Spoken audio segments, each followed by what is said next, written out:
د کورنیو چارو سرپرست وزیر خلیفه سراج الدین حقانی د لوګر ولایت په خروار ولسوالۍ کې د یوې غونډې په ترڅ کې د دې ولسوالۍ د شهیدانو له پلرونو ورونو او خپلوانو سره ولیدل. هغوی ته د شهیدانو تعزیت وړاندې کړ او د اسلامي نظام په اقامه کې د هغوی قربانۍ د قدر وړ وبللې. په غونډه کې خلیفه صاحب د شهیدانو د کورنیو حال واخیست، د هغوی وړاندیزونه یې واورېدل او وروسته یې هلته په یو باب جوړ شوي دارالایتام کې د شهیدانو په ماشومانو پوښتنه وکړه. په غونډه کې خلیفه صاحب د خپلې وینا په مهال وویل د دې ولسوالۍ اوسیدونکي په مادي لحاظ کمزوري دي، له اسانتیاوو بې برخې دي، خو په معنوي لحاظ الله تعالی ډیر اعزاز ورکړی دی. دا سیمه له روسانو سره د جهاد په مهال د مجاهدینو ترمنځ په اسلام دره شهرت درلود او د امریکایي اشغال په وخت همداسې د اسلام او مجاهدینو دره وه. کوم ستړیاو افغانانو تېرې کړې، بیا دې تاسو هم ته د خلکو په نظر کې ورکو خلکو چې په ظاهري لحاظ سره لکه مولي صاحبانو چې خبره وکوله چې څوک خروار ته زړه هم نه رخه کوي، خو خدای تعالی تاسو په معنوي لحاظ بیا دومره لوړ اعزاز در بخلی دی چې سړی د هغې د شکر د تقدیرولو د ستایلو الفاظ نه لري.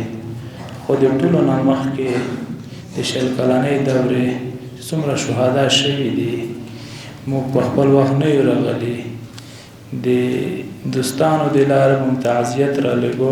اول خو ټولو شهداو تعزیت درته وړاندې کوم. خدای پاک دې د ټولو شهداو شهادتونه قبول وګرځوي، الله دې درجات بلند کړي، خدای پاک دې په تاسو د برکتونه قایم و دایم ولري. خلیفه صاحب ګډونوالو ته وویل تاسو ته ډاډ درکوم لکه څنګه چې د ازادۍ دغه نعمت زموږ په ژوند کې د چا په تصور کې نه و، خو په دې مو عقیده درلوده چې د الله جل جلاله په نصرت به دا ملت له ستونزو وځي. همداسې به شته ستونزې هم د الله تعالی په مرسته هوارېږي. تاسو د صبر او حوصلې خلک یاست، الله تعالی به مشکلات حل کړي. دنیا زموږ نظام په سیاست او اقتصاد او نورو برخو کې کمزوري ګڼي، خو موږ د ثابت واحد فکر هغه سرمایه لرو چې نور یې نه لري. خو په معنوي لحاظ تر ټولو نه لوړ یې، که په ظاهري لحاظ ډېرې خړې دښتې وي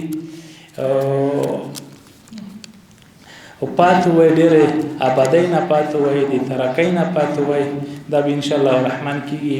تاسو حوصله لرئ، صبر لرئ او دا موږ په تاسو اعتماد او باور دی چې دا شته ستونزې چې کومې دي دا به خدای تعالی ټولو حل کړي. اوس موږ ته د دنیا خلک سیالګر دي، ورته سیل کوي چې دوی نظام چلولی شي که نشي چلولی.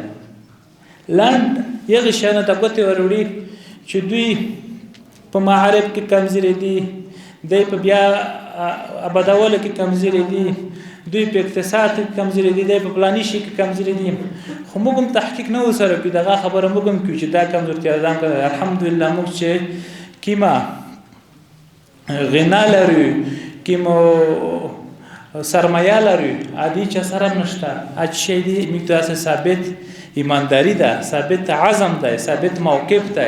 خلیفه صاحب زیاته کړه خپلو کشرانو ته نصیحت کوئ چې زموږ قربانۍ د امتیازاتو په بدل کې نه دي ورکړي. لکه 20 کلونه مو چې هر مجاهد له بل نه دفاع کوله، همداسې له نظام او مجاهدینو دفاع کوئ. تبیین کوئ د دښمنانو تبلیغات مو اړ نه کړي چې خدای مه کړه د خپل نظام مجاهدینو او استادانو په حق کې درڅخه اهانت وشي.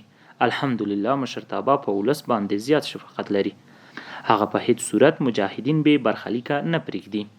چې په 20 کاله دوره کې د مجاهد نه دفاع کوله یې که نه کوله، دغسې اوس هم کوي چې د مجاهد ورور اهانت سپکه مه کوئ، د استاد اهانت مه کوئ، د نظام اهانت مه کوئ. امیرالمؤمنین شیخ صاحب موږ ته وویل چې زه به سوال وکړم، د لاس مزدوري به ورته وکړم، خو مجاهد سړی به زه پرې نه ږدم بې خدمته.